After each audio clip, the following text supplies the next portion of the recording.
Hello everyone, welcome back to the Hammered Corner. In today's video, I have the first Roman coin to appear here on the channel. I was spoilt for my 24th birthday last September, and my fiance bought me my first Roman coin.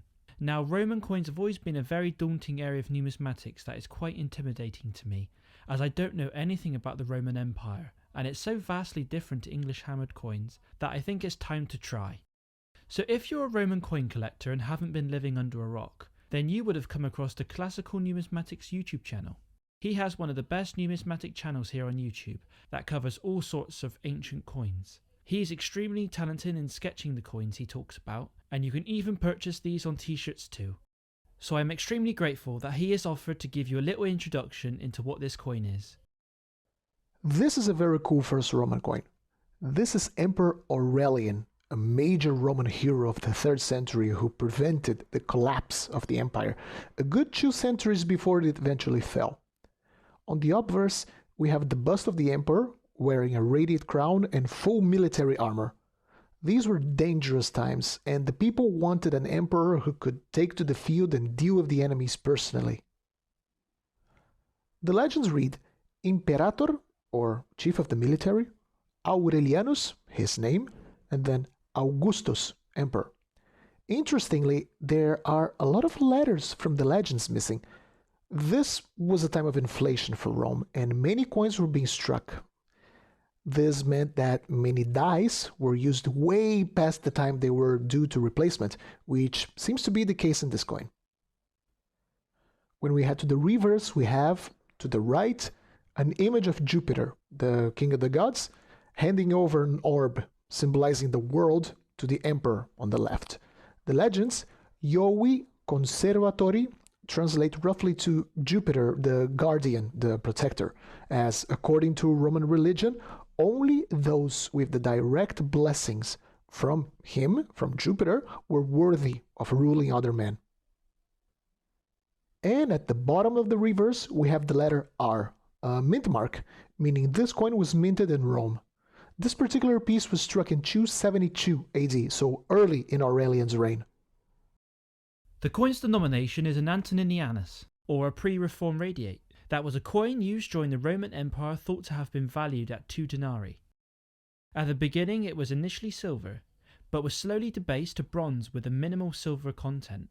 Even at its introduction, the silver content of the Antoninianus was only equal to 1.5 denarii. This created inflation that forced people to rapidly hoard the denarii, while both buyers and sellers recognized that the new coin had a lower intrinsic value and elevated their prices to compensate. Silver bullion supplies began running short because the Roman Empire was no longer conquering new territory. The Iberian silver mines had been exhausted, a series of soldier emperors and usurpers needed coin to pay their troops and buy their loyalty. Each new issue of the Antoninianus thus had less silver in it than the last, and this contributed to the ever-increasing inflation. In 1271 AD, Aurelian increased the average weight of the Antoninianus, this change only lasting for a short time. And around this time, the enigmatic XXI was first marked on the reverse of the Antoninianus.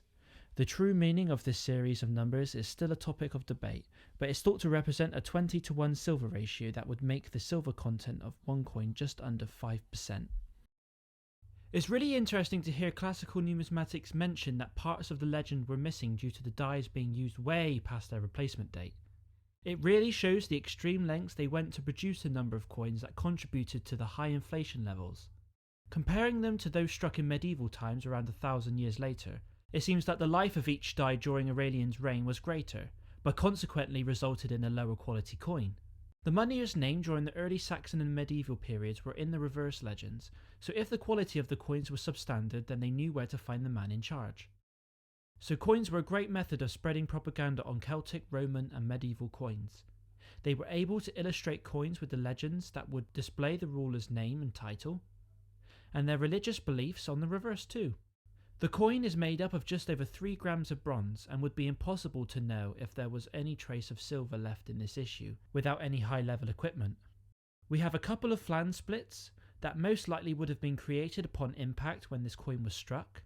To some collectors this detracts, but I don't see flaws like this as a detraction, as long as the portrait is crisp, which this one is. Now, it's great to own a coin of such rich history, from one of the most famous time periods of all time. It is also clear from the first time I held the coin how different it was to English. Receiving this coin has shown me how limiting it is to stick to just one coinage or time period, and how much I was missing out on. So I wanted to give a huge thanks to my friend over at Classical Numismatics for his help making this video, and I'll leave links to his channel down in the description. Massive thanks to my fiancée Molly for buying me the coin, and to my friend Josh Catamol for helping her buy it. Be sure to let me know down below if you'd like to see more Roman appear here on the channel in the future. And thank you all for watching, and as always, keep collecting.